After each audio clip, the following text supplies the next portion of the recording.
आज हम इस वीडियो में आपको मिड पॉइंट थ्योरम के बारे में बताएंगे। मिड पॉइंट थ्योरम को प्रूव करेंगे। मिड पॉइंट थ्योरम क्या है?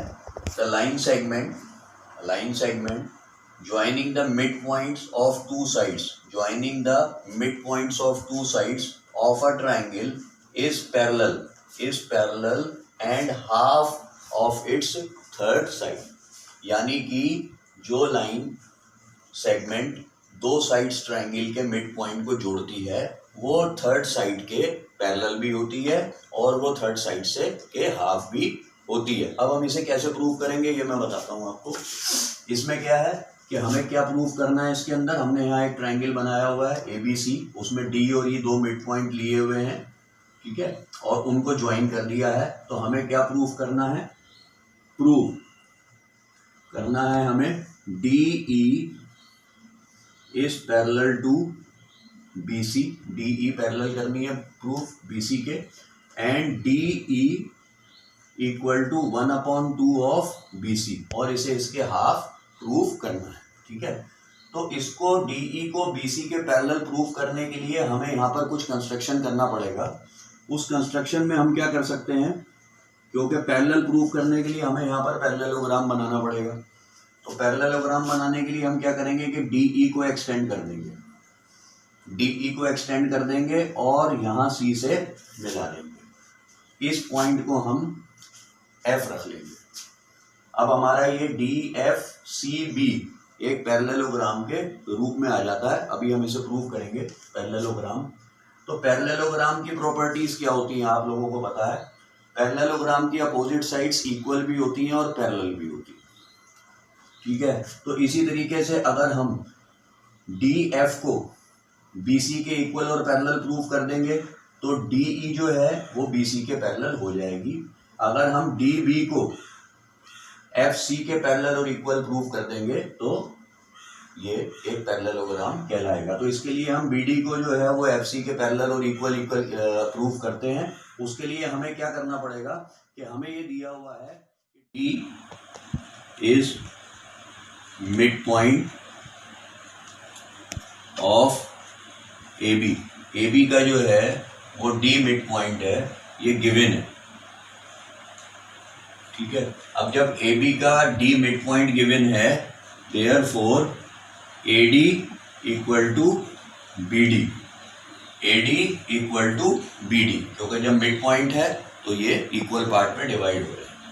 हमें प्रूव करना है BD को FC के इक्वल, और BD जो है वो AD के इक्वल है mid point theorem, mid point के हिसाब से, ठीक है ना। तो अगर हम AD को FC के इक्वल प्रूव कर देंगे तो BD भी FC के इक्वल प्रूव हो जाएगी। इसको इसके इक्वल प्रूव करने के लिए हम क्या करेंगे, इसमें हमें क्या दिख रहा है, यहाँ पर आपको दिख रहा होगा दो ट्रायंगल यहाँ पर बन रहे हैं। उन ट्रायंगल्स को अगर हम कॉन्ग्रुएंसी के बिहाफ पर प्रूव कर देंगे कॉन्ग्रुएंट, तो ये कैसे प्रूव होंगे मैं आपको बताता हूँ। In triangle ADE and triangle FEC, ADE triangle और FEC ट्रायंगल के अंदर AE equal to EC mid point. अब इन दोनों ट्रायंगल के अंदर AE इक्वल टू EC है, क्योंकि E जो है वो AC का मिड पॉइंट है, ये गिवन है, ठीक है। एक चीज ये हो गई। उसके बाद angle AED equal to angle FEC, angle AED यानी कि ये वाला angle is equal to angle FEC यानी कि ये वाला एंगल, वर्टिकली अपोजिट एंगल। आपने पढ़ा हुआ होगा सब। वर्टिकली अपोजिट एंगल हो गया, ये वाली साइड इसके इक्वल हो गई। अब एक चीज इसके अंदर और इक्वल है, मैं बता दूं आपको, ये वाला एंगल जो है वो इस वाले एंगल के इक्वल है, यानी कि angle DAE is equal to angle ECF। कैसे? क्योंकि AB जो है वो FC के पैरेलल है, बाय कंस्ट्रक्शन, और AC जो है वो एक ट्रांसवर्सल लाइन है, और ट्रांसवर्सल लाइन में ऑल्टरनेट इंटीरियर एंगल बन जाते हैं। तो मैं आपको ये बता रहा हूँ इसके अंदर कि angle DAE is equal to angle FEC, alternate interior angle DAE is equal to angle FEC। ठीक है, तो अब एक एंगल और एक साइड और एक एंगल, इन तीन प्रॉपर्टीज से, इन तीन चीजों से ये दोनों ट्राइंगल कॉन्ग्रुएंट हो गए। तो कौन से क्राइटेरिया से हो गए ये कॉन्ग्रुएंट? क्राइटेरिया हो गया ASA।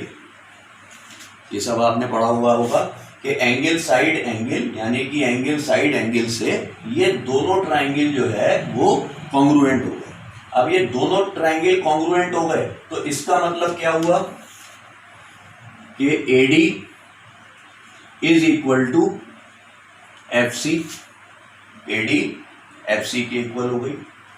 ठीक है, DE is equal to EF, DE EF के इक्वल हो गई, बाई CPCT। CPCT मतलब corresponding parts of congruent triangle. ठीक है, तो ये दोनों ट्राइंगल कॉन्ग्रुएंट प्रूफ कर दिए हैं, इसको इसके इक्वल प्रूफ कर दिया है। जब AD FC के इक्वल हो गई, AD FC के इक्वल हो गई, और BD equal to AD FC के इक्वल हो गई, और BD जो है वो AD के इक्वल है मिड पॉइंट की वजह से, then BD is equal to FC, ये प्रूव हो गया। ठीक है, जब BD FC के इक्वल प्रूव हो गई and BD is parallel to FC by construction, जो हमने कंस्ट्रक्शन करा था उसमें, उससे जो है वो FC BD के पैरेलल हो गई, और BD FC के इक्वल भी हमने प्रूव कर दी है। तो पैरेललोग्राम की प्रॉपर्टी होती है opposite sides of a parallelogram are always equal and parallel to each other, है ना। तो यहां से पता चलता है हमें therefore DFCB is a parallelo, यानी कि DFCB parallelogram.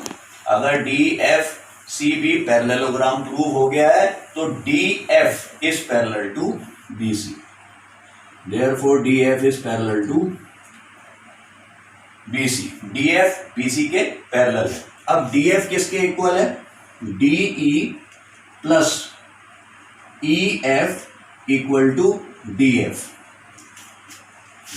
DE plus EF is equal to DF, यानी कि इन दोनों को मिलाकर ये पूरी लाइन बैठती है, और इन दोनों को मिलाकर ये पूरी लाइन बैठती है। तो DF जो है वो किसके इक्वल है? BC।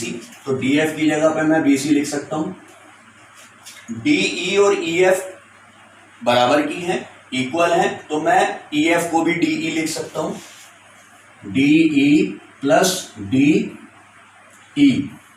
ठीक है, तो DE प्लस DE हो गया 2DE इक्वल टू BC, और DE is equal to 1/2 of BC, hence prove, ये प्रूव हो गया। तो यहां पर हमने क्या करा कि इसको जो है वो इसके पैरेलल प्रूव कर लिया, DF को BC के, इन दोनों को जोड़ के इसके इक्वल कर दिया, क्योंकि इक्वल और पैरेलल होती है पैरेललोग्राम की अपोजिट साइड्स। ये मिड पॉइंट की वजह से दोनों ये वाली और ये वाली इक्वल थी, तो इसको इसके इक्वल प्रूव कर दिया। AD को FC के, तो BD भी जो है वो FC के इक्वल प्रूव हो गई। कंस्ट्रक्शन से ये दोनों पैरेलल हो गई। पैरेललोग्राम प्रूव होने के बाद ये वाली साइड और ये वाली साइड मिला के इसके इक्वल होती है, तो 2DE करके हमने इसे BC के 1/2 भी प्रूव कर दिया है। तो ये हमारा मिड पॉइंट थ्योरम है जो मैंने आपको प्रूव करके समझाया है। अगर आपको हमारी ये वीडियो समझ में आई हो, पसंद आई हो, तो आप इसे लाइक कर सकते हैं, आप इसे ज़्यादा से ज़्यादा शेयर करें, आप हमारे चैनल को सब्सक्राइब करें, और इसी तरीके की जो है वो और वीडियोज़ हम आपके लिए बनाते रहेंगे। Thank you.